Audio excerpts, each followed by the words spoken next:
So, what are we showing?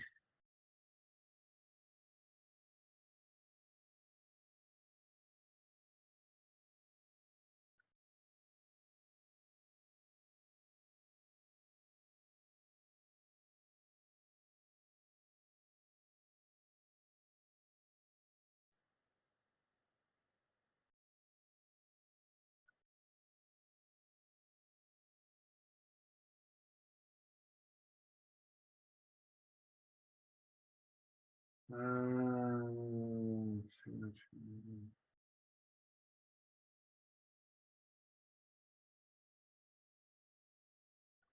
I'm surprised Bitcoin didn't jump. Oh, you have a,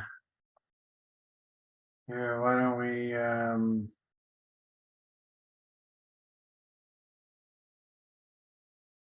want me to screen share?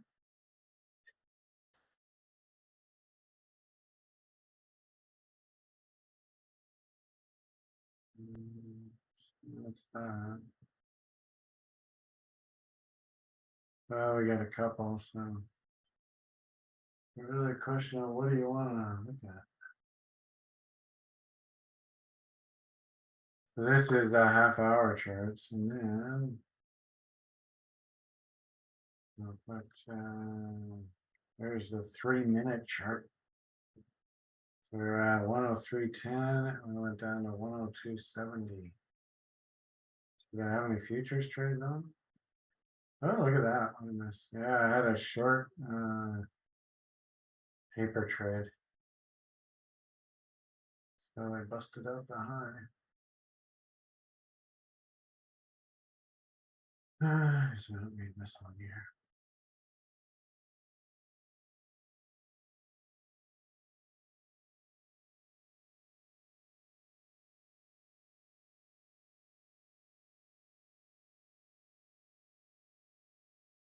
Now we're gonna do this.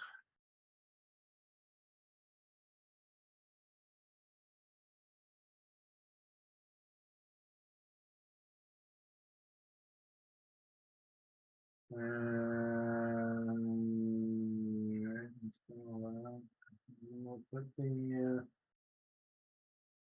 I think I saw somebody put the video link in the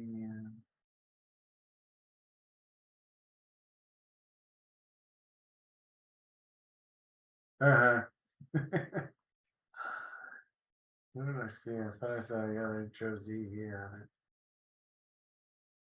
Federal Reserve videos now. Ooh, so right from the horse's mouth. March 22nd, is that where we are?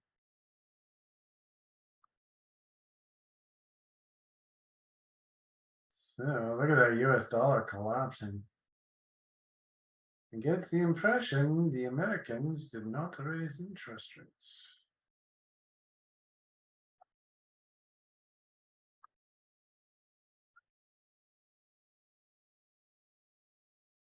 Oh, look at all this nonsense.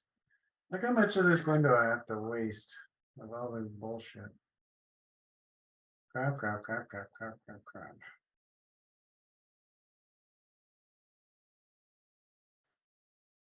So I'll put this up here.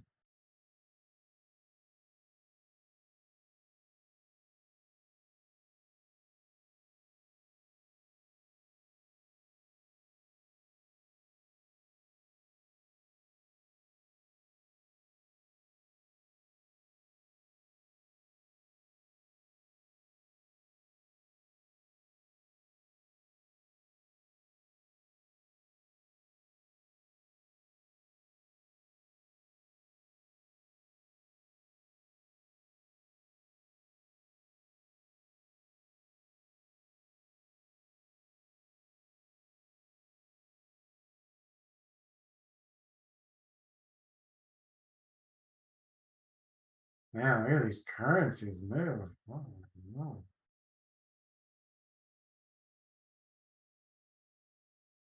I mean,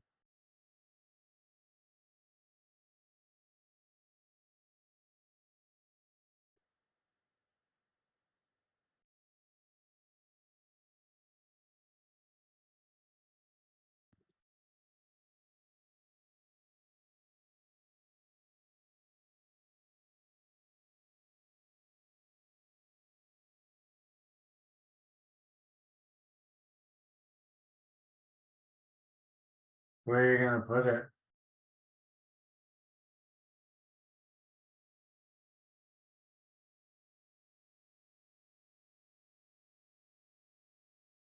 On, you're gonna overlay it?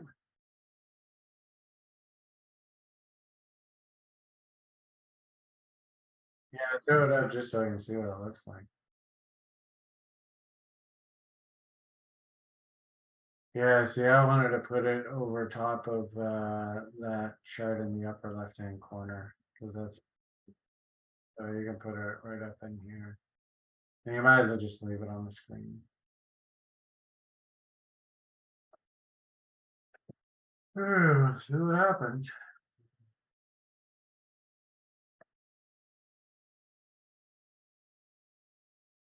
It's remarkable to see how the natural gas is not even moving.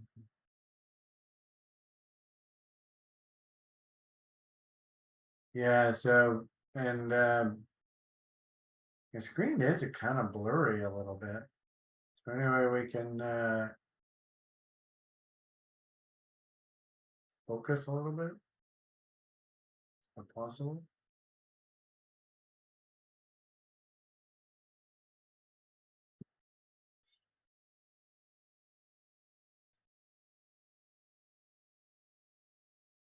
All my charts and stuff, right? When you try and look at the numbers, they all look blurry.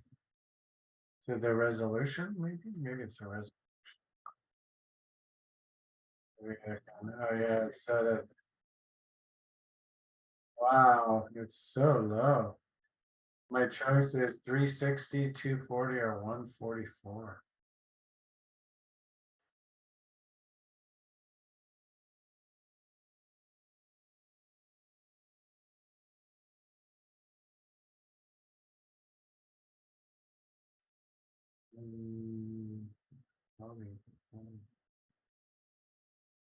YouTube looks good. Can read all nice and clear. Yeah, not blurry for me also. All right, let's go. Hit the like button, subscribe, ring Julian's bell. Oh, now the bonds are coming back down. Tell ya, Why is it why is it my bell? Oh, hey, there's Julian. I don't know. Yeah, I'm here. I'm here. It's supposed to be Julian and Brian's live reaction to FOMC. All right, ring Julian. So I have to be here. Yeah, there we go. All right. So when is the live stream happen for the when did they say it starts? In 20 minutes from now?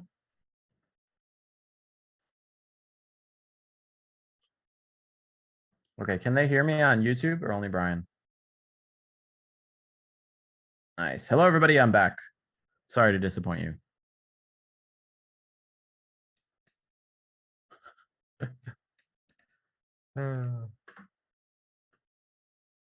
Wow, Brian, we've got 46 people over here. Yeah, That's a lot. Tune in to listen to my color commentary. Yeah. Okay, I won't talk too much then.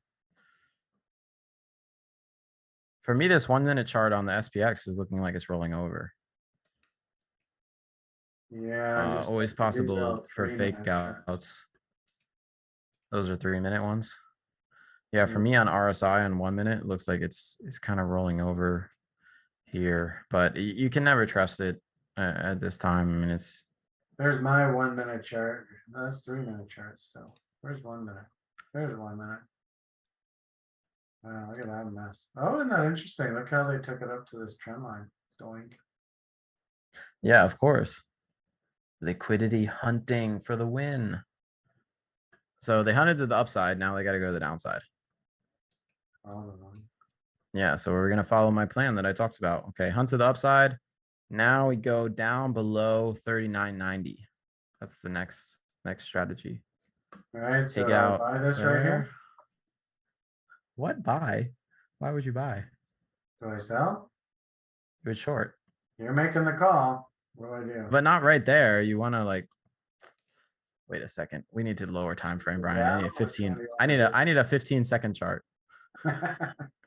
Wait a second here. Well, you said Hold you had a on. plan and you knew what was gonna happen and you're always right, so tell me what to do. Well, I said you'd short on the liquidity hunt up after they took out the highs. So that would have been Yes, in the, yeah, on the ES. So around the, I'm on SPX 500, but I can switch to ES. Let me switch to ES to make it easier. probably better watch. I always look at S&P because I use that silly little futures market and they don't have SPX. I mean, they don't have ES, they only have SPX.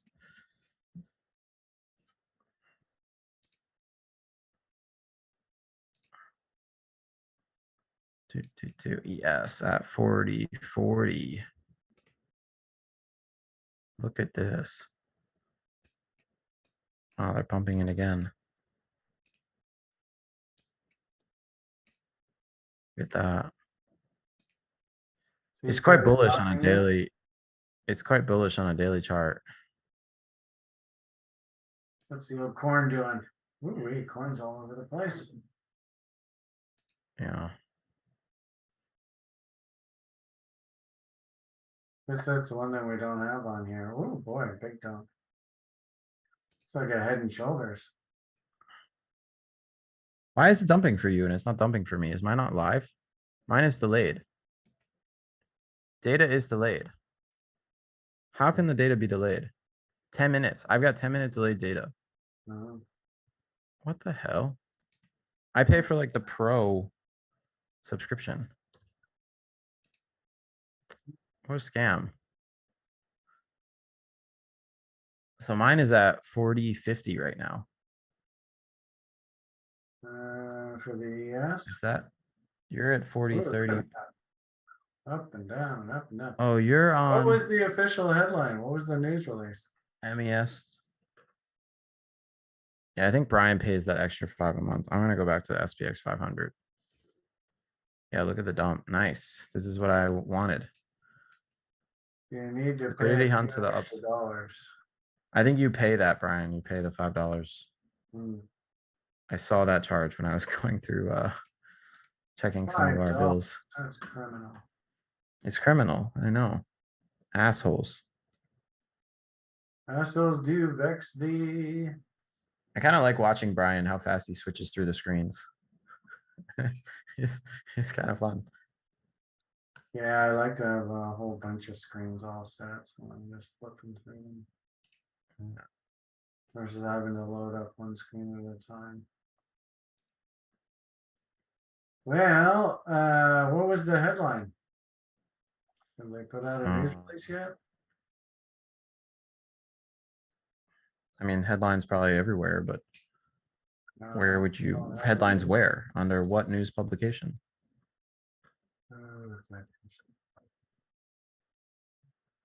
Ooh, we're up to 52 people. I'll get really excited if we get to 100. Fed hike rates by 25 beeps. We call it, it's called FUMC because it's like fuck you moves, right, Brian? That's why you say FUMC. Hey, you said it, not me. It's true, right? That's why. It's all about liquidity hunting, Zurikella. I guess you weren't on the daily brief earlier. It says Fed hikes rates 25 BPS, maintains QT, removes hawkish guidance.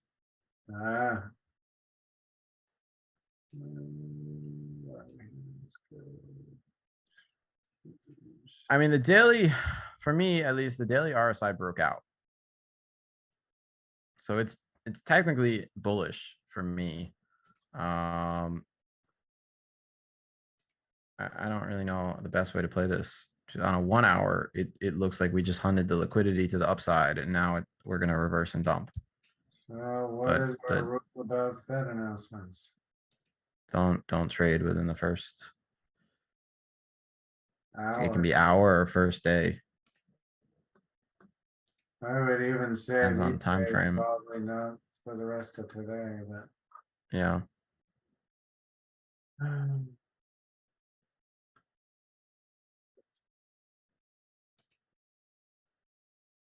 We're just sitting watching. It's always fun to take bets. We should, do we get an internal currency with this Discord? Because remember we were gonna do that before?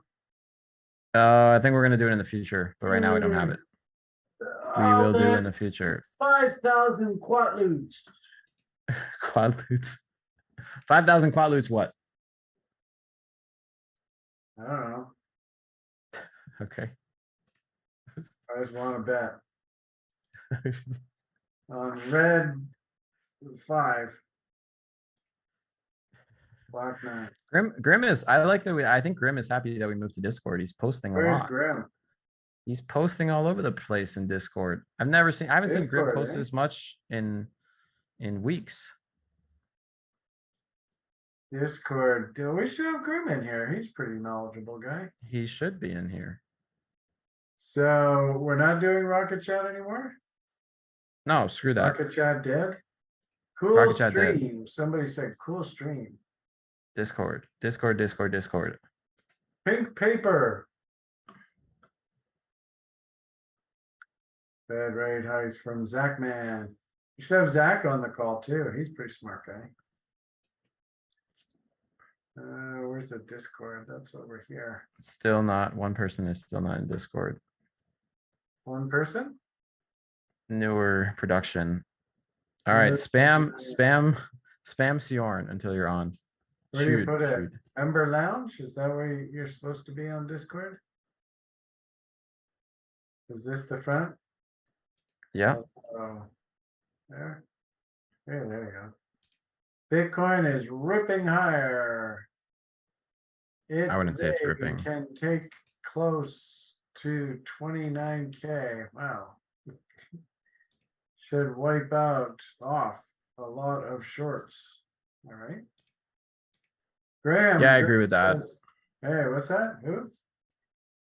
I agree with the 29K short wipeout.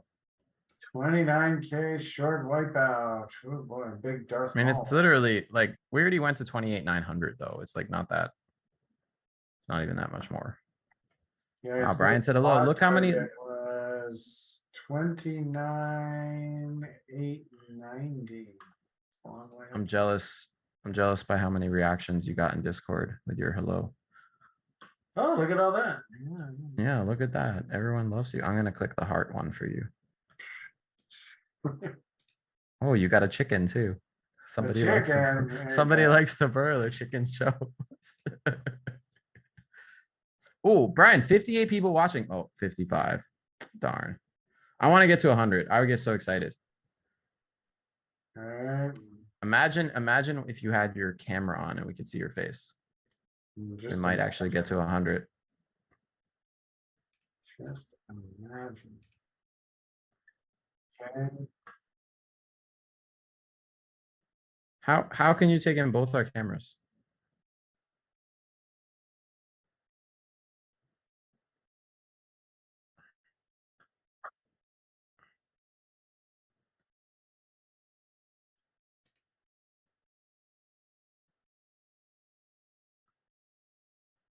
Oh, jeez. Damn, breadth indicator for the stocks is pointing out. For crypto though, I think it's pointing down. Well, what if Chris, Wow. how would you even do it with the green screen? Hey, we had Sjord and I on the call yesterday.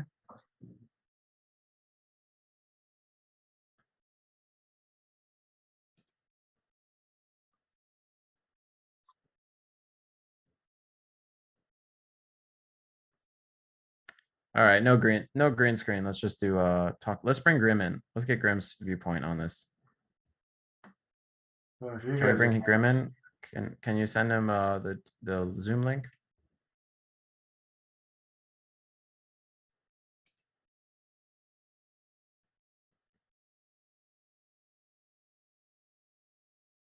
Hey, Steven's posting.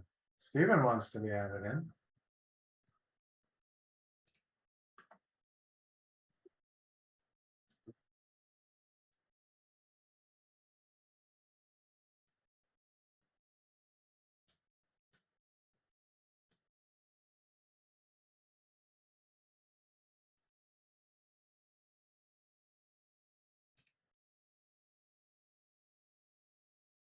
Look at the chicken. Join us on Zoom for additional commentary. Yes. Commentary and sneezes. Yeah. I don't know, Brian. It looks like a liquidity hunt to the upside and reversal to me. That's where I'm putting my 5,000 quiggles or whatever we're calling it. You ever watch Star Trek when you were a kid? No, I didn't. I watched Dragon Ball Z. That's why I have such high testosterone levels. I don't even know what that is.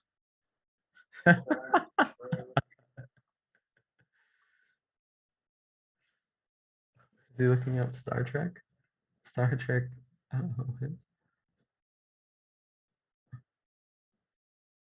This was a famous episode. Star Trek something currency. The guys with the big brains. And they had to, yeah, this episode, it was this episode where he had to wear this funny little, and they all wagered on all these aliens fighting each other in a ring. And they Oh my God. I bet 5,000 quad loops. I bet 10,000 quad loops on the human. Okay, quad loops. Something like that. I don't know what it means. All right, can you guys hear me? Hey, who's that? Hey, it's That Grim. sounds like a Wookiee. Oh, it sounds like a Wookiee. Yeah, now we have to talk about Star Wars, not Star Trek anymore. Oh, hang on, I gotta mute that YouTube. I'm getting doubling of me. Oh, is YouTube got an audio feed as well? Oh yeah, YouTube's had an audio feed this whole time. Oh, really? Jeez, I better not stop swearing. All right, there we go. Closed captioning. I don't know where that All right, welcome, Grim. Thank you. Now that Yeah. Grim's here, we should write about Full that. house. We should at least get to 100, a minimum. And Josh updated the title. It's a nice title. Chris, you should look at Josh's title. It's very nice. We should aim for that kind of title. Josh's title. He's- Well, Chris's title was halfway there, and I'm like, Josh, make it better. So I made it better. A little bit better. Yeah, Josh is an emoji expert. This is emotional damage. Live FOMC reaction and market analysis, crazy moves in Bitcoin, DXY, SP. So the thing I find interesting about where we're at in the markets, at least with like the S&P 500, is on the daily, like it's looking internally pretty bullish in terms of, like, you know, we've got like a MACD W in, and we came up out of, well, we weren't quite stupid, but we came up out of at least oversold in the Willy, but we're just getting up into a reload zone off this last bearish move. So I wouldn't be too surprised personally if we came up, hunted some liquidity up around the bottom of that reload zone, and then shifted over. But you know, we'll see what the market does. Crypto's looking a little heavy here. Crypto seems to be moving, at least on the 5-minute, in parallel pretty much with the NASDAQ, where it came up a bit and then it dropped out. At least Bitcoin is, where it came up and then it seems like it's dropping down. You know how I know it's probably going to go down? Because I tried to buy a put on coin when it spiked to 83 and they didn't fill me. And it just came back down, no fill, and they're still not filling me. I put another order in, not filled, not getting filled on limit orders. No sellers. Yeah, interesting. This is how I know it's going down, because they don't. If I get filled on an option like very quickly and very easily, I know I'm screwed. But then when they won't fill me, I'm like, oh, this is actually the right trade. That's literally my strategy half the time. Yeah, Bitcoin's kind of stuck here. Well, it was kind of a nothing burger, right? I mean, the 25 was expected. Your NASDAQ is lifting here. I want the NASDAQ to die. Oh. But it, I think the Nasdaq. Well, and did an and you know, extra honestly, reversal, so I'm expecting honestly, that. overall, the problem is while they are raising it 25 instead of 50, like they were talking about before, basis points, they're doing so because of these bank issues, right? Which is going to not be very confidence inspiring to the general investor. So, well, did you read about why these bank issues are happening? Like why are people pulling so much money out of the banks? I read an interesting article about it, about what is going on and what triggered the original bank runs. well, I've heard some theories. Yeah. What have you heard? What I've heard mostly is that that the so well, all right. So I've heard a few different things, and this is why I said, you know, I've heard some things. Is I don't know that there's a cogent like story that broadly is agreed on, but I've heard that a lot of like when you look at SVB, a lot of the money that was in SVB was like what do you call it, was like seed capital for tech companies, is large account sizes, right? And so they got spooked by a post from somebody, and I still haven't gotten clear on who that was. And so a few of them just started pulling their money out, but these were very large accounts, right? And with SVB, it's kind of ironic because SVB actually wasn't speculating in like really sketchy stuff. They were tied up mostly in or are tied up mostly in treasury bonds. But that was the problem. They had like 40% of their capital and invested in these like 10-year bonds. And so they weren't liquid anymore, right? So Well, I read that a lot of people are pulling out of banks and moving their money elsewhere because the banks are not paying any interest on their savings accounts, and a lot of funds are being moved into money market accounts outside of the banks. I don't know. I don't know if I buy that. Like even money market accounts outside the banks are paying crap for interest these days. I don't know if I think it's there's that. certain I think people pull their online money out when funds. they're scared more than they are like, we're all going to pull out at once because we all want more money, right? Like there are people that are going to do that, but I don't think they do it in mass like that. I think in mass it happens because of like being scared of bank failure. I think the 4% and now Yeah, looks 5% like rates. he's getting ready to talk here, boys. Oh, sorry. Okay, we gotta be quiet. All right. Suppose it doesn't look like you started yet. Chris, can you hear anything? Are you turning the volume up there? You control the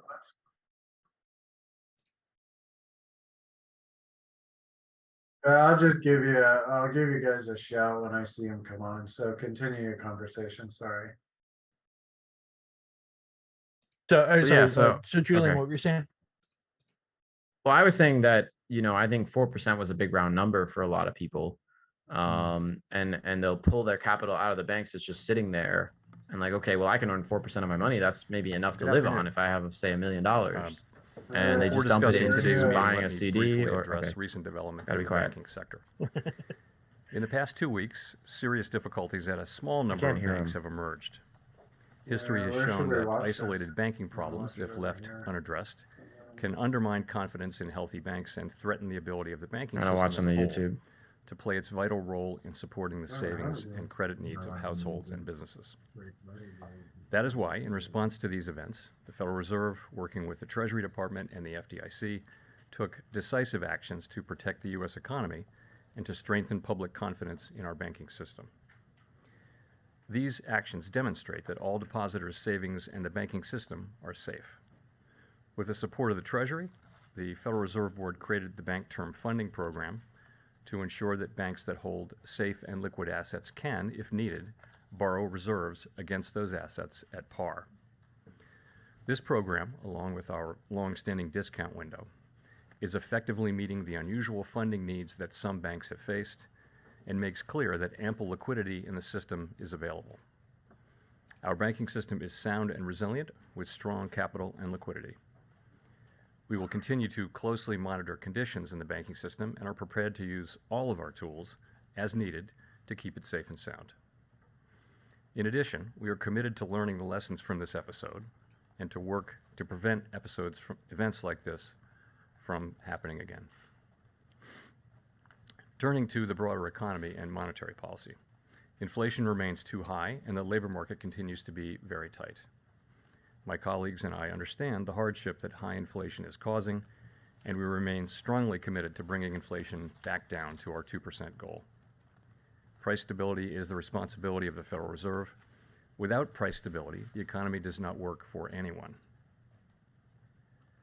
In particular, without price stability, we will not achieve a sustained period of strong labor market conditions that benefit all. The U.S. economy slowed significantly last year, with real GDP rising at a below-trend pace of 0.9%. Consumer spending appears to have picked up this quarter, although some of that strength may reflect the effects of swings in the weather across the turn of the year. In contrast, activity in the housing sector remains weak, largely reflecting higher mortgage rates. Higher interest rates and slower output growth also appear to be weighing on business fixed investment. Committee participants generally expect subdued growth to continue. As shown in our summary of economic projections, the median projection for real GDP growth stands at just 0.4% this year and 1.2% next year, well below the median estimate of the longer-run normal growth rate. And nearly all participants see the risks to GDP growth as weighted to the downside. Yet the labor market remains extremely tight. Job gains have picked up in recent months, with employment rising by an average of 351,000 jobs per month over the last 3 months. The unemployment rate remained low in February at 3.6%. The labor force participation rate has edged up in recent months, and wage growth has shown some signs of easing. However, with job vacancies still very high, labor demand substantially exceeds the supply of available workers. FOMC participants expect supply and demand conditions in the labor market to come into better balance over time, easing upward pressures on wages and prices. The median unemployment rate projection in the S&P rises to 4.5% at the end of this year and 4.6% at the end of next year. Inflation remains well above our longer-run goal of 2%. Over the 12 months ending in January, total PCE prices rose 5.4%, excluding the volatile food and energy categories. Excluding those, core PCE prices rose 4.7%. In February, the 12-month change in the CPI came in at 6%, and the change in the core CPI was 5.5%. Inflation has moderated somewhat since the middle of last year, but the strength of these recent readings indicates that inflation pressures continue to run high. The median projection in the S&P for total PCE inflation is 3.3% for this year, 2.5% next year, and 2.1% in 2025. The process of getting inflation back down to 2% has a long way to go and is likely to be bumpy. Despite elevated inflation, longer-term inflation expectations appear to remain well anchored, as reflected in a broad range of surveys of households, businesses, and forecasters, as well as measures from financial markets. The Fed's monetary policy actions are guided by our mandate to promote maximum employment and stable prices for the American people. My colleagues and I are acutely aware that high inflation imposes significant hardship as it erodes purchasing power, especially for those least able to meet the higher costs of essentials like food, housing, and transportation. We are highly attentive to the risks that high inflation poses to both sides of our mandate, and we are strongly committed to returning inflation to our 2% objective. At today's meeting, the committee raised the target range for the federal funds rate by 1/4 percentage point, bringing the target range to 4.75% to 5%. And we are continuing the process of significantly reducing our securities holdings. Since our previous economic indicators have generally come in stronger than expected, demonstrating greater momentum in economic activity and inflation. We believe, however, that events in the banking system over the past 2 weeks are likely to result in tighter credit conditions for households and businesses, which would in turn Bye-bye, affect Empire. economic outcomes. It is too soon to determine the extent of these effects, and therefore too soon to tell how monetary policy should respond. As a result, we no longer state that we anticipate that ongoing rate increases will be appropriate to quell inflation. Instead, we now anticipate that some additional policy firming may be appropriate. We will closely monitor incoming data and carefully assess the actual and expected effects of tighter credit conditions on economic activity, the labor market, and inflation. And our policy decisions will reflect that assessment.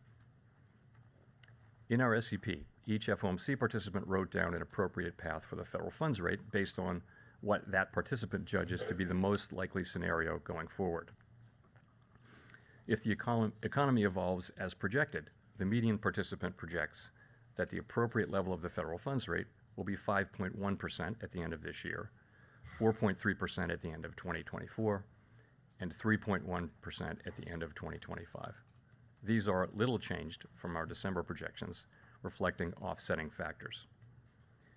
These projections are not a committee decision or plan. If the economy does not evolve as projected, the path for policy will adjust as appropriate to foster our maximum employment and price stability goals.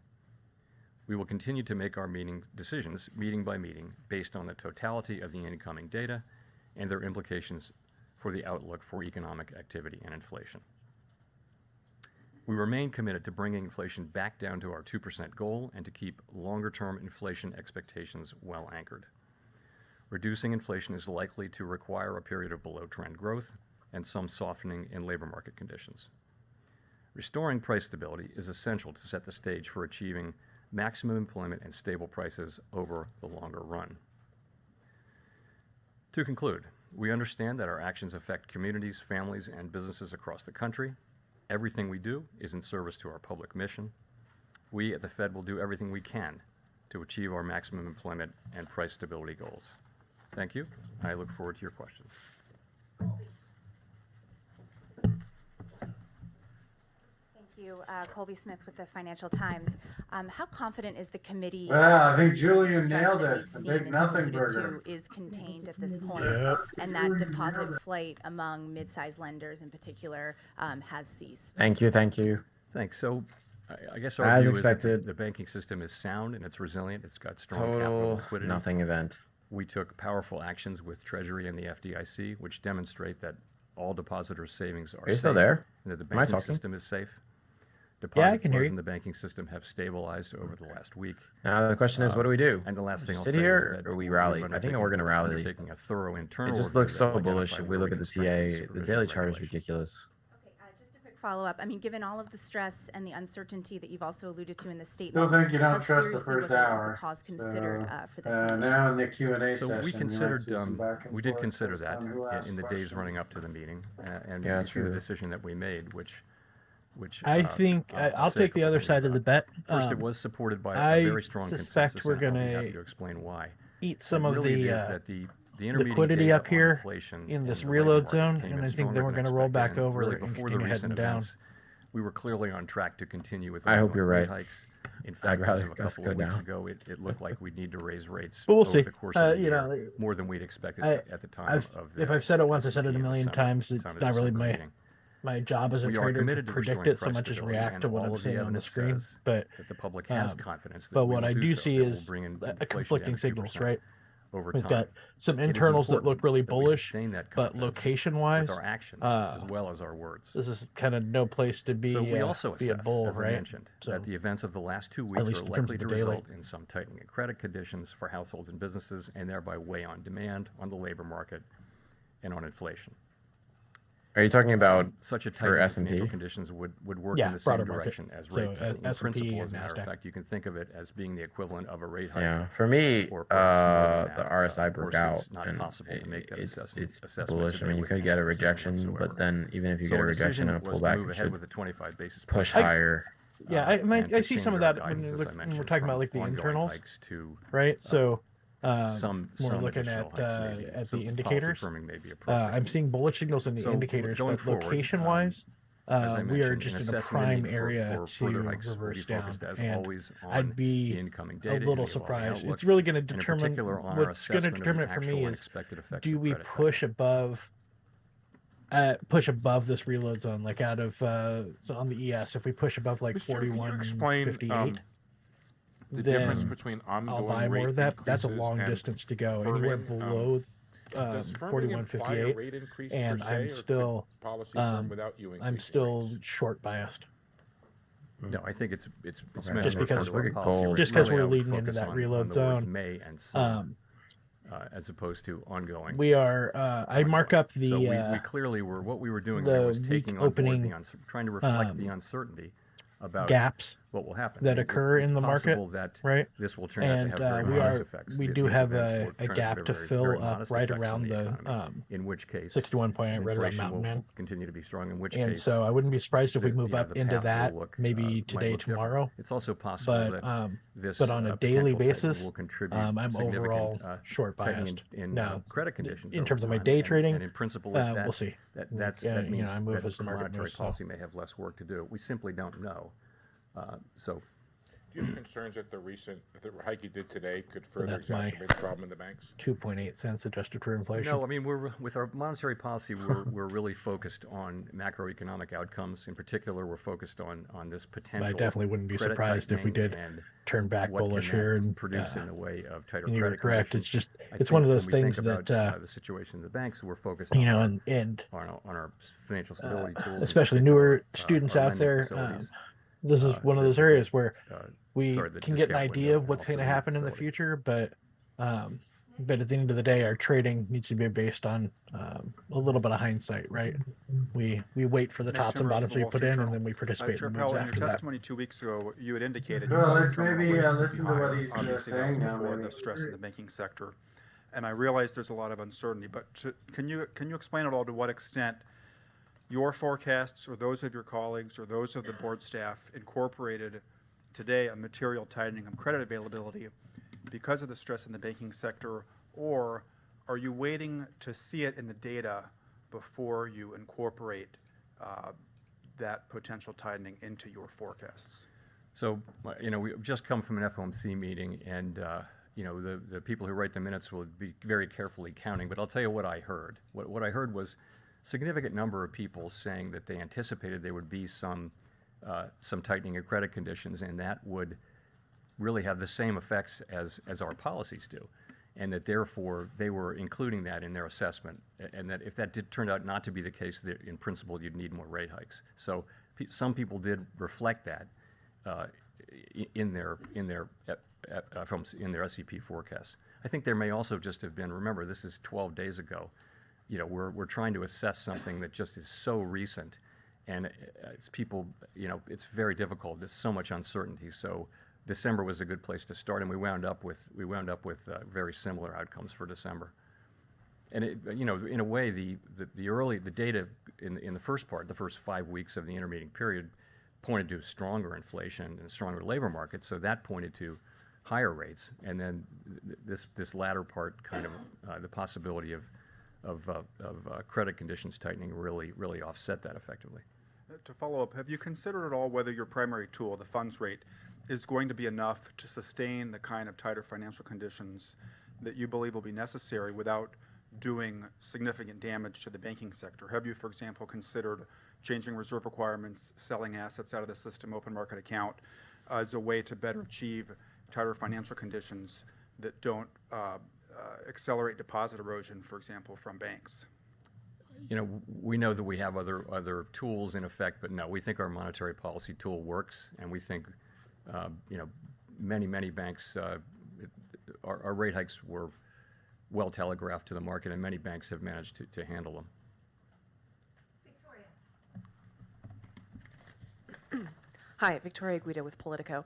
I wanted to ask, you, along with the FDIC and the Treasury, the Fed Board decided to invoke the systemic risk exception to allow uninsured depositors to be protected at these two banks. And I was just wondering if you could speak to why that decision was made. Was it purely a confidence issue, or was there a concern that there would be some sort of economic contagion or financial contagion from the failure of these banks? The issue was really not about those specific banks, but about the risk of a contagion to other banks and to the financial markets more broadly. That was the issue. Okay, and then can you also, just to follow up, can you speak to the role that you will be playing in the Fed's internal investigation on its supervision and regulation? So Vice Chair Barr is of course leading that review, and he's responsible for it in his capacity as Vice Chair for Supervision. I realized, right away that there was going to be a need for a review.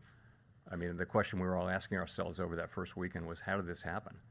And so what we did was early Monday morning, we sat down and said, let's do this. And he was obviously going to lead it in his capacity. So I don't, my role was to announce it, and I get briefed on it, but I'm not involved in the work of it.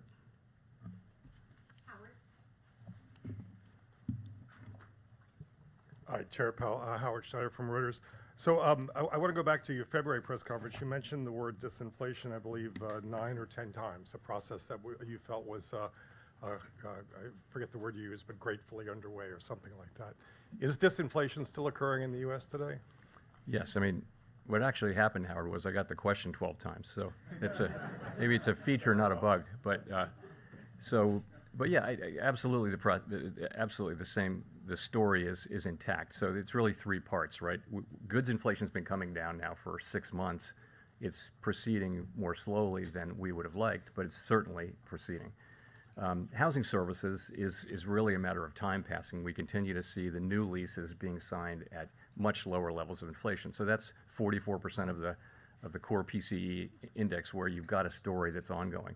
Where we didn't have in February, and we still don't have now, is a sign of progress in the non-housing services sector, and that is, that's just something that will have to come through softening demand, and perhaps some softening in labor market conditions. We don't see that yet, and that's of course 56% of the index. So the story is pretty much the same. I will say that the inflation data that we got, to your point, really pointed to stronger inflation.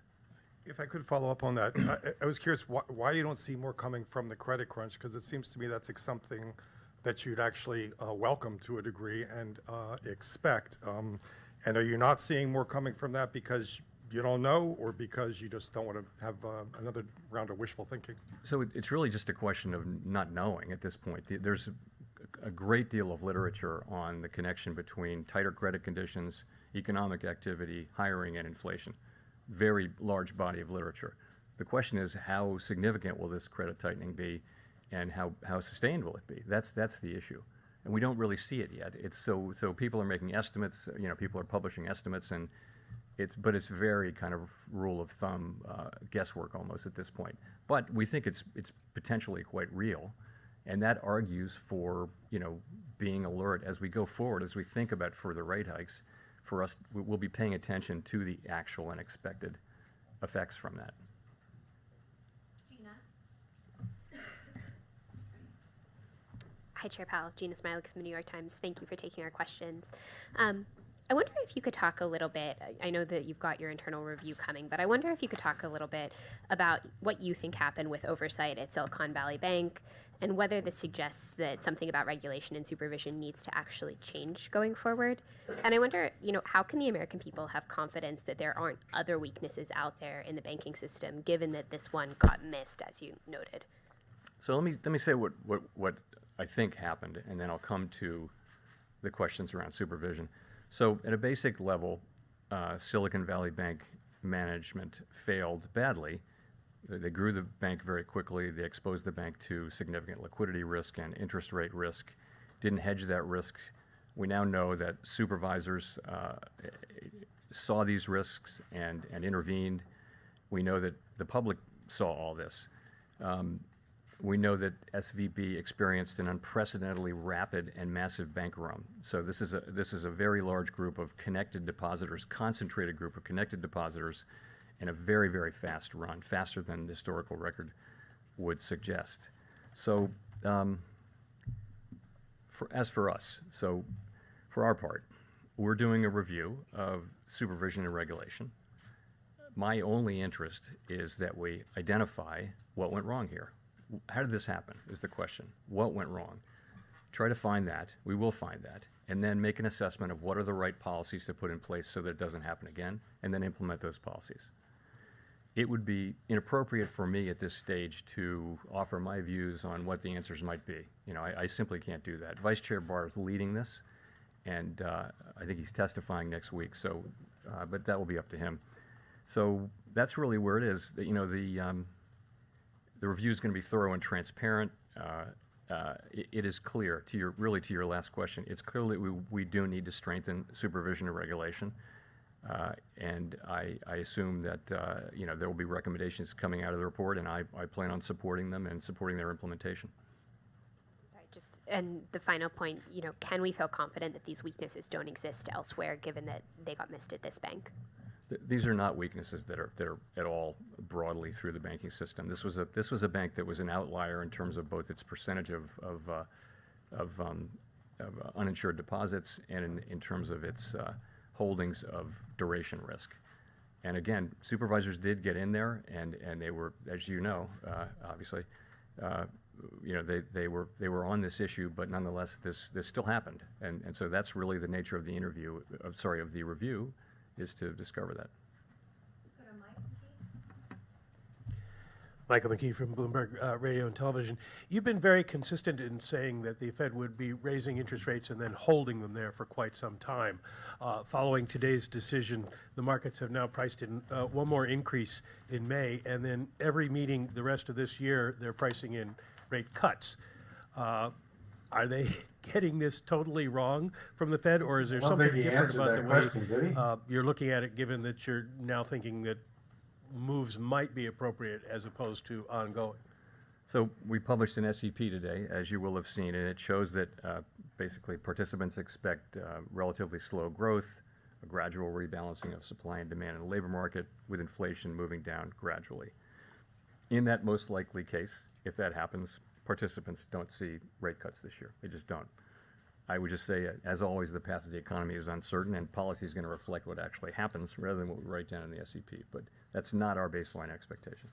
Well, if I could follow up and ask, as you look forward into the rest of the year here, are you saying that what you see and the 5.1% basically consensus is based on it will be sufficiently restrictive, or is it leavened by the idea of you don't know what's going to happen? In other words, what should people think about in terms of how the Fed thinks about how far it is from the terminal?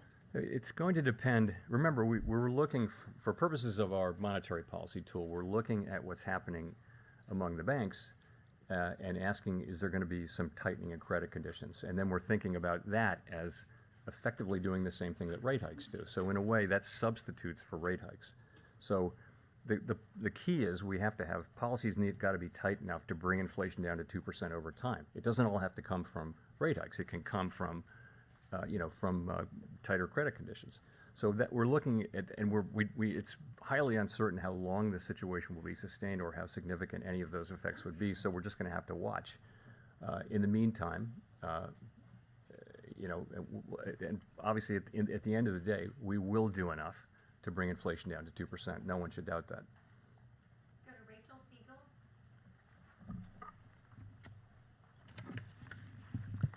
Hi, Chair Powell. Rachel Siegel from the Washington Post. Thank you for taking our questions. I know we've talked a bit about how Silicon Valley Bank was unique to a certain sector of the economy, but there's also growing concern that there are financial stability risks from the commercial real estate market and loans that will begin to roll over later this year and next, and that smaller regional banks also disproportionately hold those loans. Is there a risk that could mimic the kind of what we saw with SVB to banks that disproportionately are focused in commercial real estate? So, we're well aware of the concentrations people have in commercial real estate. I really don't think it's comparable to this. The banking system is strong, it is sound, it is resilient, it's well capitalized, and I really don't see that as at all analogous to this. Question, would you be open to an independent investigation separate from the Fed's probe? I welcome. It's 100% certainty that there will be independent investigations and outside investigations and all that. So we welcome, when a bank fails, there are investigations, and of course, we welcome that. Thank you, Mr. Chairman. Edward Lawrence from Fox Business. Inflation has been rather sticky, so do you need help from the fiscal side to get inflation down faster? We don't assume that. We don't give advice to the fiscal authorities, and we assume that we take fiscal policy as it comes to our front door, stick it in our model along with a million other things, and we have responsibility for price stability. The Federal Reserve has responsibility for that, and nothing is going to change that. So we will get inflation down to 2% in time. And if I can follow on that, but they're working, the spending that's happened is working against what you are doing, right? So it's prolonging inflation?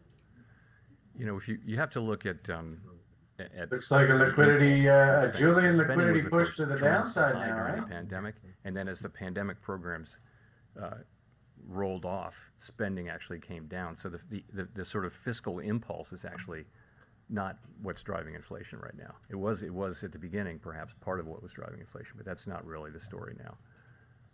Let's go to Neil Irwin. Hi, Chair Powell. Neil Irwin with Axios. Two questions about aspects of the government's response on Silicon Valley Bank 2 weekends ago.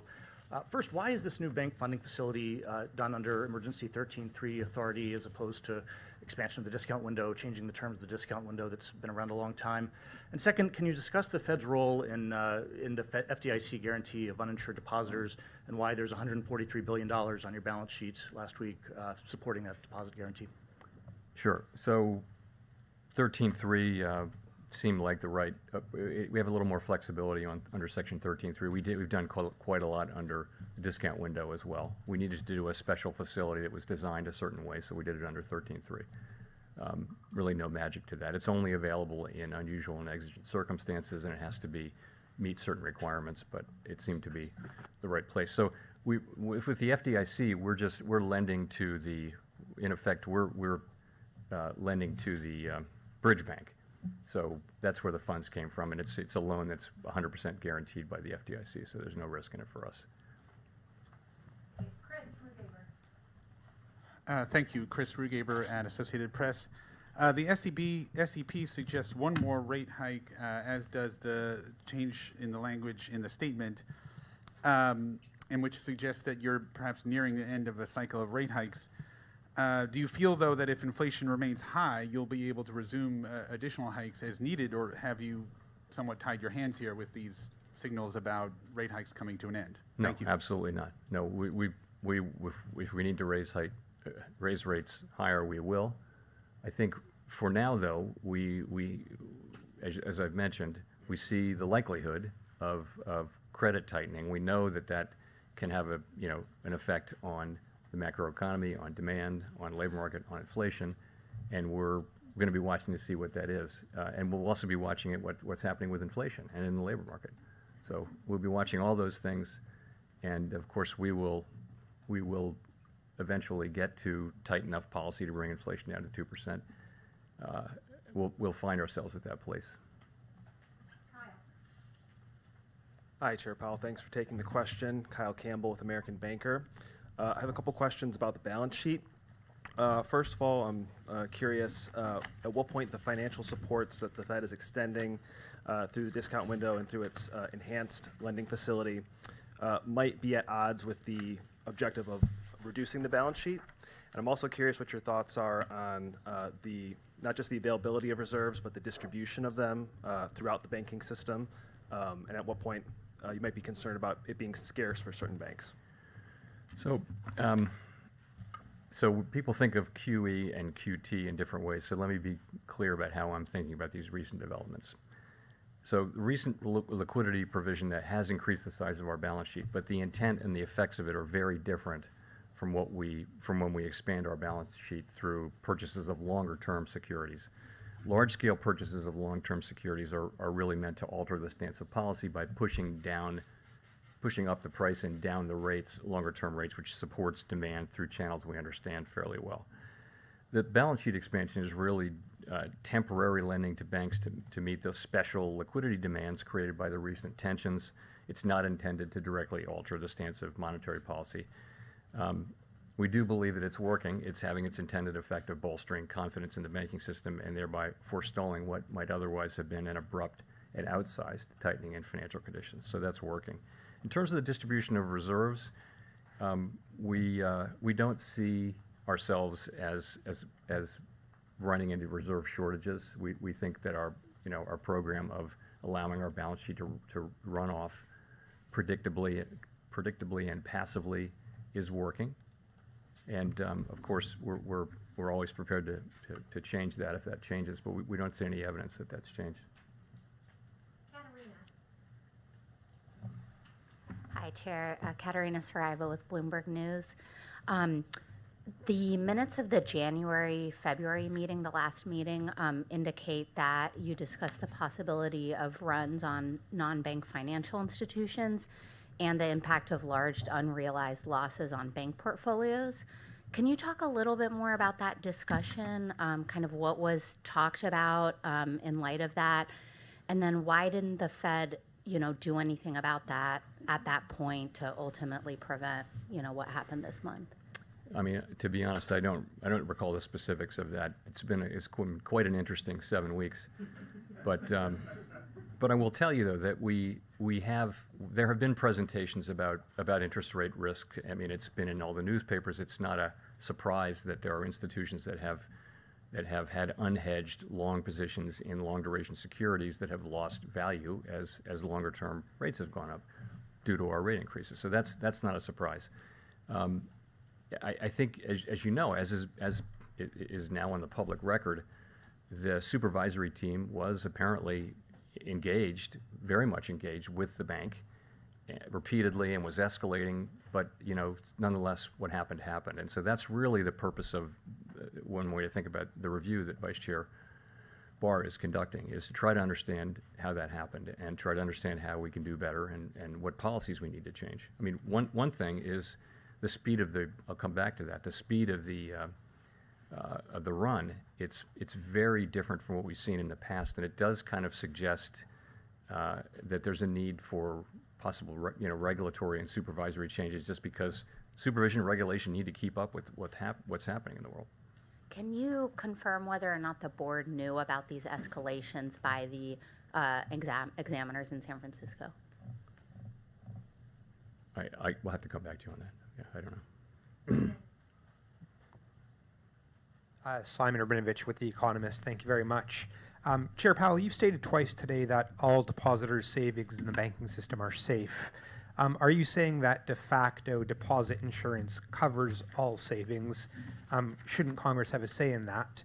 And just by way of example, if a bank with less than $1 billion in assets failed, are you promising to bail out all of its depositors? Thanks. Well, I'm not saying anything more than I'm saying. So, but what I'm saying is you've seen that we have the tools to protect depositors when there's a threat of serious harm to the economy or to the financial system, and we're prepared to use those tools. And I think depositors should assume that their deposits are safe. They had the tools. They spent all their money. Thank you, Chair Powell. Greg Robb from MarketWatch. I was wondering if you could give us a little bit more color. You gave just a little bit of color. IMO, the only reason why they bailed this bank out was because Circle was the biggest depositor. How did this happen when you saw Silicon Valley Bank? So I was wondering if you I could think go to the governor's Credit ties to it Suisse probably had something to do merger. with it too. I mean, wasn't that the big gorilla in the room? Didn't you breathe a sigh of relief when that merger happened? Thanks. Sure. So, that was really the Swiss government. We, of course, were following it over the course of the weekend, and we were engaged with their authorities in the way that you would expect, all the ways that you would expect.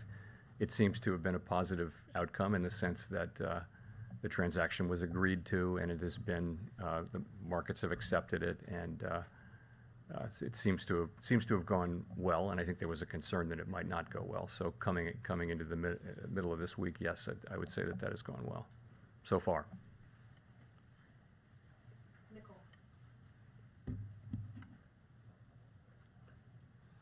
Hi, thank you, Chair Powell. Nicole Goodkind with CNN Business. In the summary of economic projections, the FOMC sees the unemployment rate increasing to 4.5% this year. I'm wondering how you anticipate preventing this from snowballing while using the admittedly blunt tools at your disposal. So that's an estimate of what will happen as demand slows, and as conditions soften in the labor market. And it's just, it's a highly uncertain estimate. And I mean, there's really, we have to bring inflation down to 2%. The costs of bringing it down, there are real costs to bring it down to 2%, but the costs of failing are much higher. And if you read your history, as I'm sure you have, you can see that if the central bank doesn't get inflation back in place, make sure that inflation expectations remain anchored, you can have a long series of years where inflation is high and volatile, and it's hard to invest capital. It's hard for an economy to perform well, and we're looking to avoid that, and and to get back to where we need to be, back to where we were for a quarter century, and get there as quickly as we can. But I guess the question is, historically, it's hard to. Mr. Mike, please. Yes, sir. Historically, it's been hard to contain unemployment, and the question is, do you worry about some sort of snowball effect, and how do you factor that into your projections and your thoughts? It depends on whether so recessions tend to be nonlinear, and so they're very hard to model. The models all work in a kind of linear way. If you have more of this, you get more of that. But when a recession happens, the reactions tend to be nonlinear, and that's so we don't know whether that'll happen this time. We don't know. If so, we don't know how significant it will be. And so, we're very focused on getting inflation down, because we know in the longer run that is the thing that will most benefit the people we serve. That's how we can have we've had very strong labor markets through these long expansions that we've had. 4 of the 5 longest, or 3 of the 4 longest expansions in U.S. history have been really since the high inflation period. And the reason was inflation wasn't forcing the central bank to come in and stop an incipient or an expansion. You can have very, very long expansions without high inflation, and we had several of those, and they're very good for people. You see late in an expansion, you see low unemployment, you see the benefits of wages going to people at the lower end of the wage spectrum. It's just a place that we should try to get back to. Hi, Chair Powell. Jean Young with Market News. I just wanted to ask, with all the events of the past 2 weeks, do you still see a possibility of a soft landing for the U.S. economy? It's too early to say really whether these events have had much of an effect. It's hard for me to see how they would have helped the possibility, but I guess I would just say it's too early to say whether there really have been changes in that. The question will be how long this period is sustained. The longer it's sustained, then the greater will be the likely declines in or tightening in credit standards, credit availability. So we'll just have to see. I do still think, though, that there's a pathway to that. I think that pathway still exists, and we're certainly trying to find it. Hi, Chair Powell. Nancy Marshall-Genzer with Marketplace. Just wondering how many financial institutions have been issued matters requiring attention or matters requiring immediate attention citations at this point? How many? I don't know. But those are serious regulatory, particularly immediate attention. That's and I guess there were 6 of them. So. And getting to the seriousness of it, how are you going to ensure that banks notice the Chair Powells are coming back, citations take them seriously? How will you enforce them? That is a great question and is right in the heart of what the review will be doing under Vice Chair Barr's leadership. So I think that's what you think about. What can we do to make sure?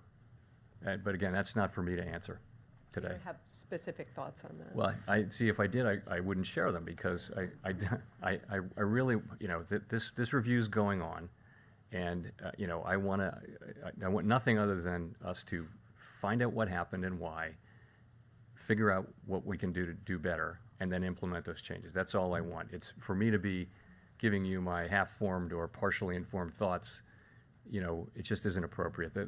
There's a real serious review going on with people from all over the Federal Reserve System who are not connected to this, to this work, not connected to this bank, and under again Vice Chair Barr's leadership, and I'm confident that it will produce a satisfactory result. Okay, we'll go to Jennifer for the last question. Thank you, Chair Powell. Jennifer Schonberger with Yahoo Finance. Curious, how do you view financial conditions right now? If credit becomes expensive enough, choking off growth, as you said you're watching for, would that situation warrant a rate cut? What situation would warrant a rate cut? And have the bank failures prompted any discussion around changing the implementation of the balance sheet runoff? Thank you. So we haven't really talked about changing the balance sheet implementation. That's not something we've discussed yet. As I mentioned, we're always willing to change that if we conclude that it's appropriate, but we're really not seeing any signs there. Sorry, then the question before that was, just give me a... Curious how you view financial conditions now, and if Yeah, credit okay. were to tighten enough, if that would prompt a rate cut. So, financial conditions seem to have tightened, and probably by more than the traditional indexes say, because the traditional indexes are There's focused an a lot on interesting rates trend and line tag, equities, eh? and they don't necessarily capture lending conditions. So we think that, though. So there are other measures which if they're focused on, bank lending conditions and things like that, they show some more tightening. The question for us, though, is how significant will that be, and how, what will be the extent of it, and what will be the duration of it? And then, once you know that, there's a fair amount of research about how that with broad uncertainty bands, how that works its way into the economy over what period of time. And so, so we'll be looking to see the first part of that, like how serious is this, and how does it look like it's going to be sustained? And if it is, it could easily have a significant macroeconomic effect, and we would factor that into our policy decisions. I mentioned with rate cuts, rate cuts are not in our base case, so that's all I have to say. So, thank you very much.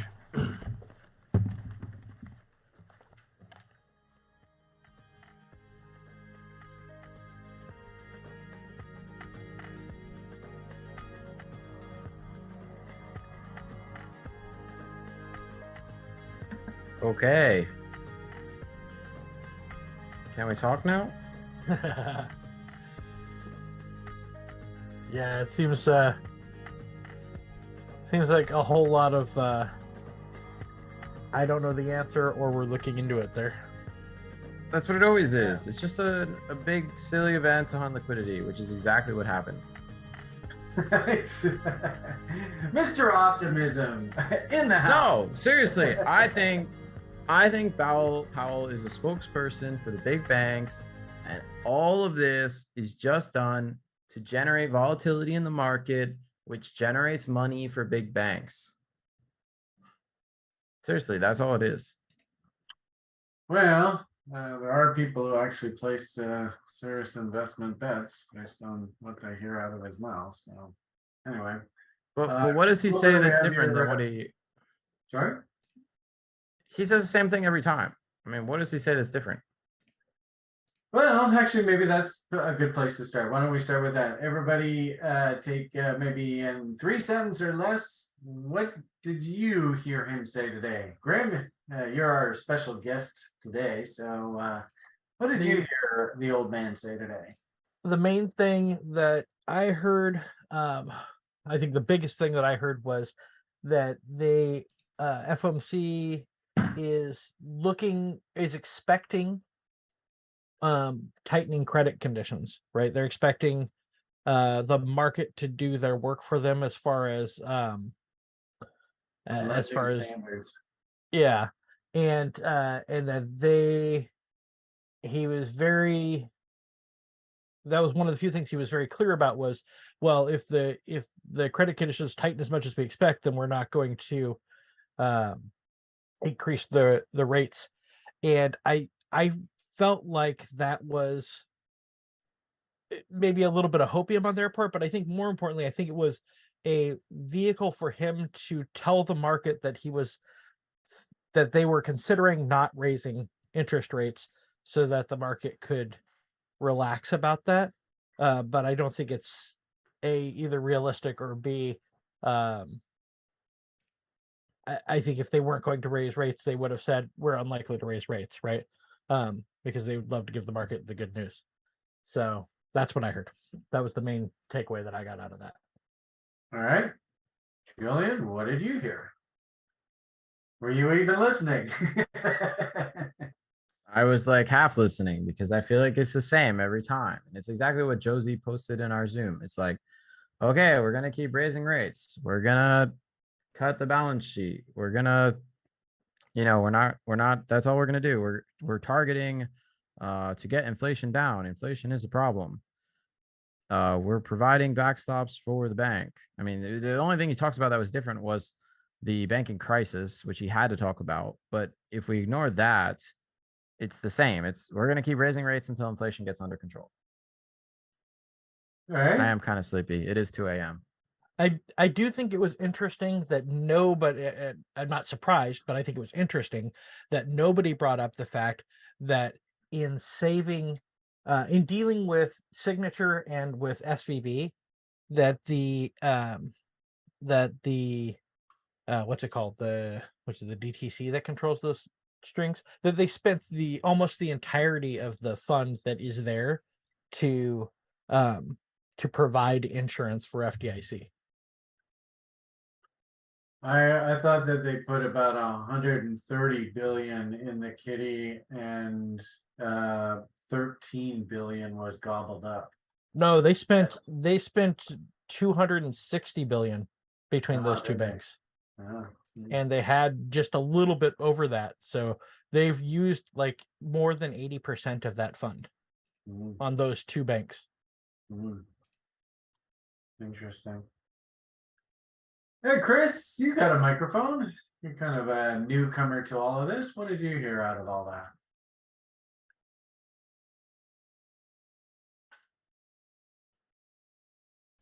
Hello, YouTube. I always like to put people on the spot.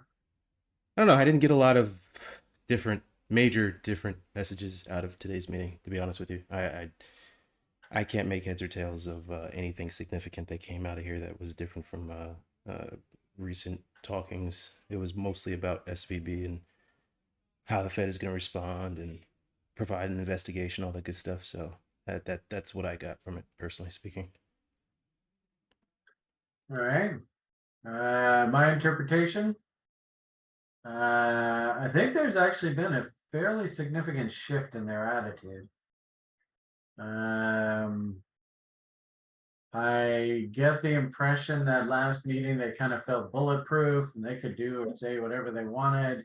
They wanted to bring inflation down. This beast, we're going to get control of it. But I think the street was actually looking for 50 beeps. And I think that's the number one reason why the US dollar came off as hard as it did. I do find it fascinating that the beloved Bitcoin, if you line these charts up, they almost look like they're moving in lockstep together, which is very interesting. So is Bitcoin a function of the confidence in the system? I don't know. I'm curious about that. I think Julian was spot on. And we have a rule at TRI. So if you are watching this video for the first time, try and understand, as a broker and dealing with clients who are like on the phone going, hey, I want to buy, I want to sell, but in size, we would tell them, look, don't do anything for the first hour or so following a Fed announcement. So here we are about 20 past noon, which is about an hour or so since the announcement. And indeed, once again, if you have your journals out, and actually there was a gentleman I was speaking to about this today, this image right here, probably could even be a blog post, is probably an excellent anecdote as to why you do not trust that first hour following the Fed announcement. It's a really good example. In fact, I might even just take a screenshot of that. We should probably pencil in when did the announcement come out, but I'll throw that in the lounge just so we have it for references. If you do have your trade journals out and you want to learn stuff through these events, I think that was an excellent lesson there. I think to a certain degree, Julian's probably correct in that the public now is set up to kind of get screwed through these things. So just be careful, right? If anything, it makes perfect sense. Yeah, in fact, actually, speaking of, well, not that's a different one. But I see Eddie over there.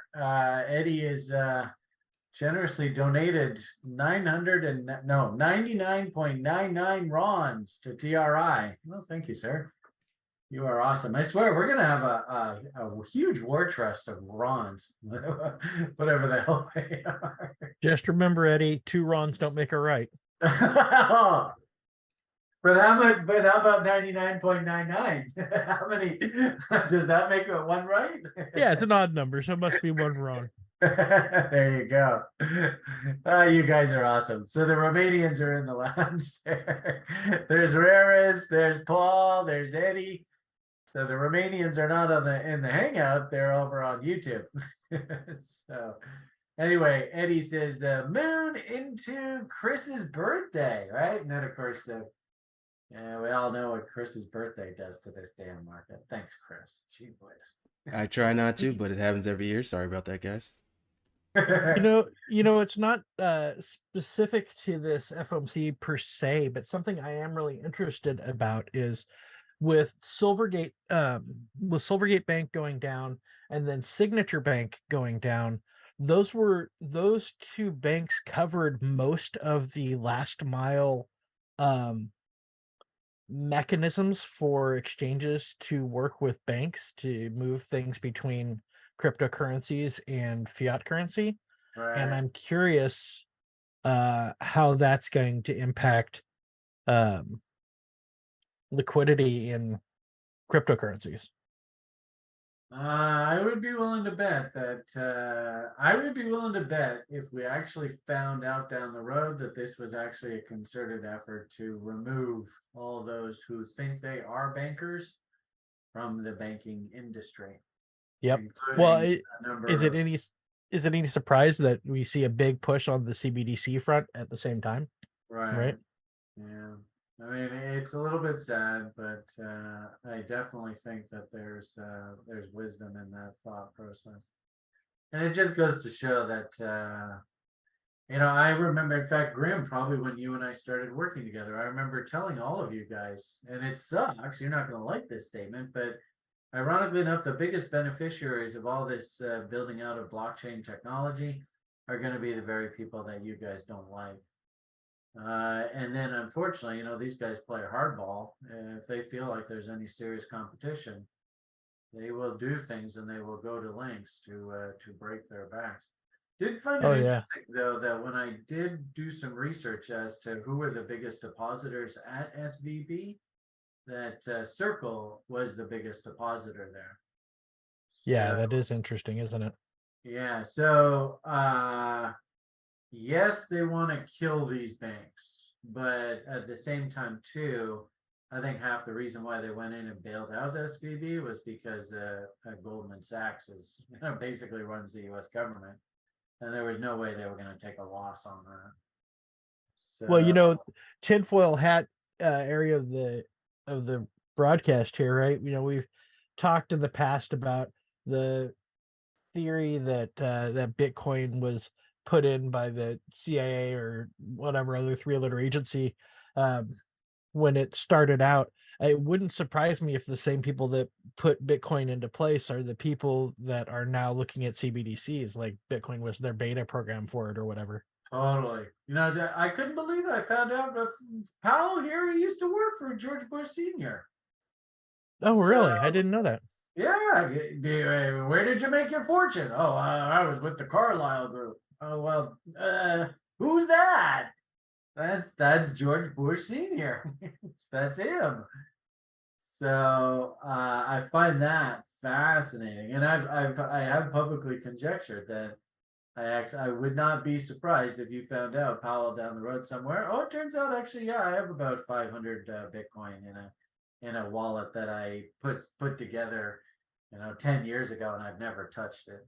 That wouldn't surprise me one bit.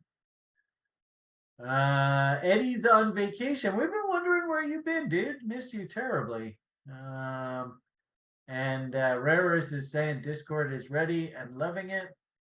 So yeah, that's probably an update for you, Eddie. I don't know whether you like using Discord or not, but in fact, actually, I think we were going to do a bit of a promotion over the fact that TRI's got a Discord channel now. So yeah, super excited. I think it's worth pointing out in the YouTube chat there, Julian, I don't know whether Julian's fallen asleep. He probably should. But he had pointed out that we probably ought to keep an eye on the VIX. I mean, this is so bloody textbook. This is everything that we teach in our education programs. But you can quite literally see that all they did with this VIX is they just they brought the market right back down to the original market structure bottom. And through that FOMC event, now look what's happening with this crazy thing. Eh? So they literally tagged, look at that. They probably ran the liquidity pools here for Julian and his VIX traders. And then woohoo, straight up following that. That was an interesting read by Julian here on the VIX. That's important.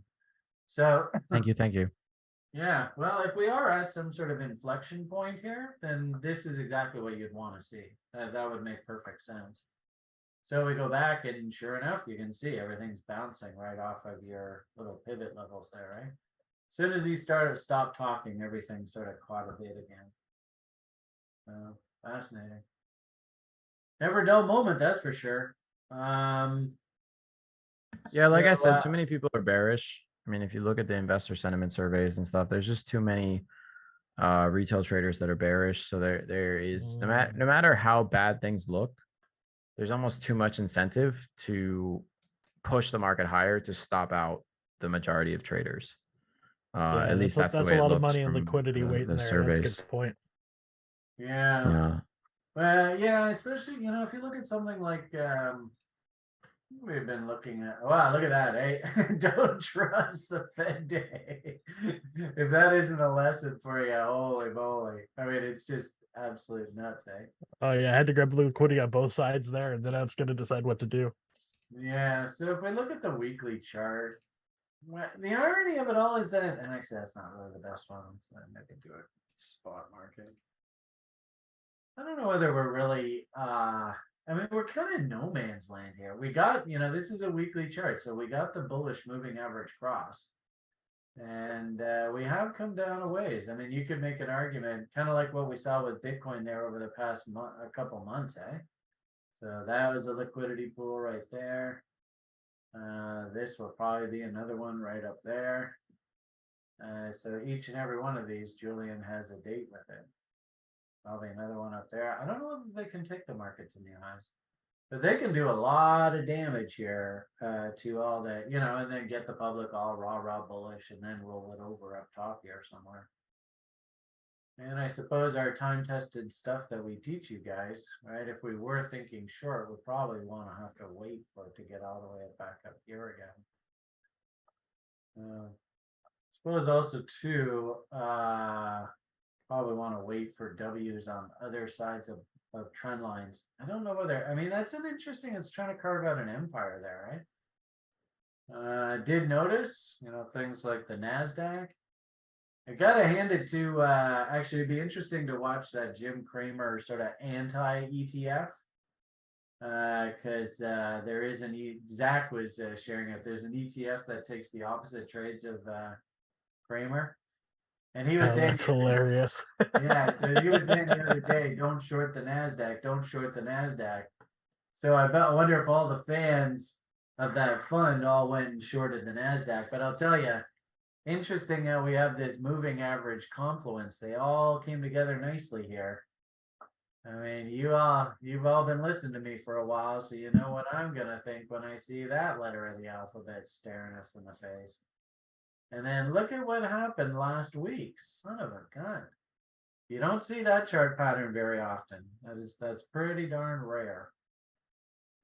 So, sort of that, how do they juice the system to start running all these stops? Well, start putting W's in prices, add moving average confluence, and outside upside Q reversals. It's really cool to see the algorithm that we've been built. So we spent a lot of time and effort building this out. I thought it was fascinating. We reviewed this on Monday on the site. It's quite remarkable. Weekly bullish key reversals. Amazon, oh boy. FedEx, oh boy, that's a big transport stock. LRCX, that's a big semiconductors. And actually, in the meeting that we had last night, our Stock Pickers Club meeting, we kept going semiconductor name after semiconductor name after semiconductor name. It was remarkable how they look. So do yourself a favor and take a serious look at the semiconductors. There's that NASDAQ QQQs that we were talking about. So we're getting big bullish single candle patterns off of Amazon, off of NASDAQ, off of semiconductors. They always say semiconductors are the ultimate leading indicator, and off of big US transportation names. So, you know, there's your backdrop. Why would the market rally? Well, I'll tell you, that's a hell of a lot of bullish signals there. What's fascinating about all of this and all of this backdrop, that should theoretically be bullish for Bitcoin and cryptocurrencies. Actually, speaking of, I don't know about Bitcoin. I mean, Bitcoin's got its weekly breakouts, and I think I've been talking to you guys on the weekly shows about these kind of patterns. I just wonder whether maybe that's a little too far, too fast. I don't know. But that thing looks like it's pointing up. And then if you go and look at all these little altcoins, I mean, it's remarkable. I went and bought another one, you know, a name from the past, a blast from the past. Stellar Lumens. Looks like he's pulling back here today. But, you know, there's more weekly W's. In fact, actually, if you look at the weekly chart, oh my goodness. So, you know, our conclusion out of the Stock Pickers Club last night was like, oh boy, actually, oh, she's backing away now. Might have been a little hasty on that, but anyway, we'll see what happens. So the only caveat to all of this, you know, I would say, holy moly, looks like the market wants to rally. But the only caveat to this is Bitcoin here flashing kind of exhausting signals here. And our algorithm actually rolled over and flashed a warning sign. And actually, the trading plan that I'm running that just simply takes those algo signals, I had to liquidate the long position. In fact, on that broadcast, I even showed you guys, this is where the signal came in. So we were sitting underwater into the Fed announcement, then through the Fed announcement back on the green. Now the question is, what the hell does Bitcoin do now? So anyway, that's sort of my summary of what I see happening here. Anybody want to add anything to the rhetoric? Share anything? Feel free. Well, my wrap up is I'm going to probably see what happens over the next day or two. I might even be done trading for the week, just kind of see where we're at on things, just because location wise, I don't like going long up here. Absolutely. And momentum wise, I'm not getting the bearish signals that I would need. Certainly not on the daily. And 4 hours really mixed. Yeah. And we'll see what happens. I might still participate on a day trading basis, but honestly, I'm disinclined to do so. I've just generally been doing my day trading on the Asian session, and I'm not too excited about getting definitive signals one way or the other today, certainly. So I think I'm out for the day for sure. Maybe this week. Looks a bit. I like what you're thinking there. It's probably just a little bit early to get like, oh my god, we got to short this thing into the ground. It's just sort of like, it's dangerous. And now, you know, what I've kind of noticed over the past while is that it actually takes like almost like a full day to get over this Fed hangover. You know, years gone by, it would be just hours. But anyway, long and short of it here, gee whiz, we've come an awful long way. We maybe use a little bit of a pause here. Only time will tell. And I suppose if the algo tells me to go back in and buy the whole damn position back, then I got no choice. That's an algo trader's life. All right. I guess why don't we leave that at that? Let Julian get some much deserved sleep. Yeah, poor old Julian. Suppose somebody just said the daily chart. Yeah, probably gonna make like a shooting star here. It looks like that. You know, the stock actually I really wanted to watch. You saw that key reversal list is the Amazon. Because I think, you know, if this thing starts to lift, then I think the whole market will. So, yeah, daily chart's not really overly impressive. It's like we popped up. Actually, this is, if anything, I like this. This is, we're stuck in this moving average sandwich right now. But there is the, I guess did we confirm? Yeah, we did, son of a gun. So we did confirm the weekly key reversal bar. And actually, this is interesting because if you ever get M's or W's in these moving averages, wow, that's a powerful signal. So it'll be interesting to see. This is a weekly chart. If this thing melts down here to tomorrow and Friday, then that'll disappear. So, fascinating. All right, so ES now down 18 points. So I guess NASDAQ's still trying to hold on to that gain. And as Julie Wow, I'm said, showing a big gap down on the last 3-minute candle. on Weird on ES. yeah, I guess well, I'm looking at they're I guess I'm looking at following the MES. I bank. don't know if it's on ES, but See what we got here. Sell them banks. Look at that mess. What a messy chart, eh? I mean, the scary thing about this is you could actually make an argument this is a bearish bot, eh? So we could go there, there, and there. So we got 33, no more than 66. Those moving averages are all now. In fact, actually, there's a gentleman, his code name is, or code name, I don't know, screen name, whatever you call it, Cypher. And I like code name. He's a spy now. That's his code name. And he's been really enamored with my moving averages, and you got to make sure that the market's below the VWAP. But I think you could make the argument, yeah, you can make the argument that these moving averages, and especially this failed consolidation in here, that is a huge brick wall of resistance now, especially following the Fed there. What kind of news is it going to take to bust that out, eh? Let's see what we got here. Oh yeah, look how that, and there's such an interesting analogy of the bot. Look how the market literally set that level up. So had you shorted the bot, you actually just got where to move your stop to scratch now. And ideally, I'd love to see this 13 EMA just sort of be a brick wall of resistance above us.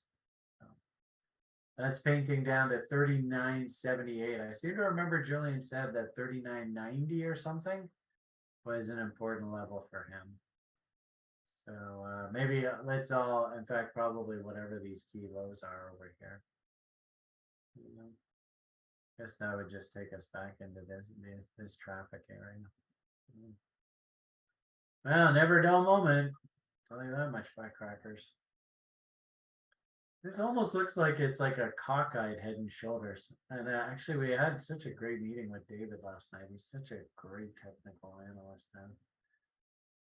Actually, now that we got you on the call here, Graham, any chance we can get you to come on a Friday show and give us your thoughts? Yeah, Fridays are usually pretty open for me. Right on. For sure. I know we have Zach this coming Friday, so maybe we can get you. And actually, you and I need to hook up. We got to. I got to buy you dinner or something like that. Maybe I wonder if I should hop on a plane and go down to Portland. Mind you, are you anywhere near Portland anymore? Yeah, I'm in Portland. Yeah. Oh, okay. Yeah, maybe it's worth us getting together in person. Anyway, so cool. So that was kind of a fun adventure here.